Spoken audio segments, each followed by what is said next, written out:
দেখেন আজকে আমি রান্না করতেছি হচ্ছে মুরগির মাংস আলু দিয়ে। এই যে মুরগির মাংস,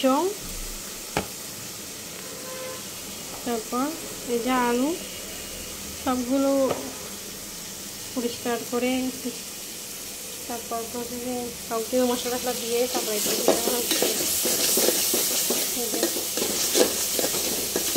এখানে পরিমাণ মতো মশলা দিচ্ছি, পেঁয়াজ বাটা, আদা বাটা, রসুন বাটা, কাঁচামরিচ বাটা সব দিচ্ছি।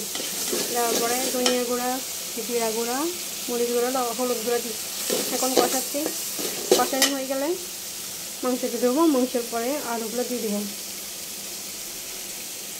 তো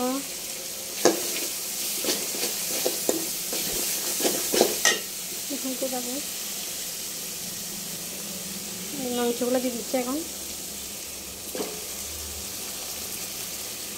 দিয়ে দিলাম মুরগির মাংস,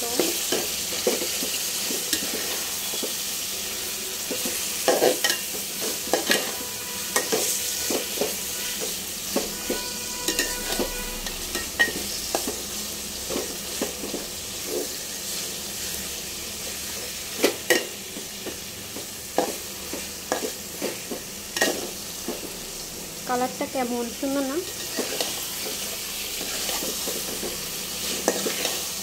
এভাবেই রান্না করতেছি।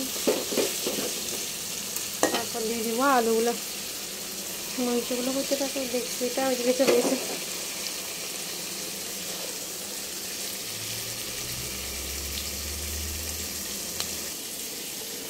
এই যে আলুগুলো দিয়ে দিচ্ছি এখন। এখানে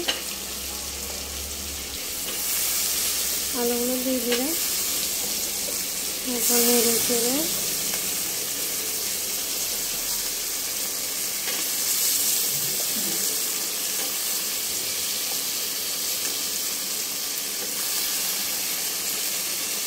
পানি না দিচ্ছে।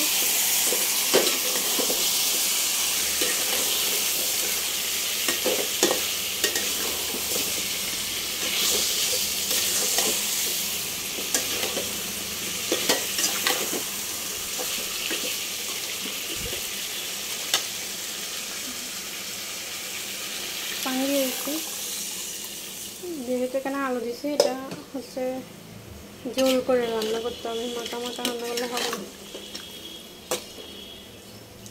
আলুগুলো সিদ্ধ হইতে হবে।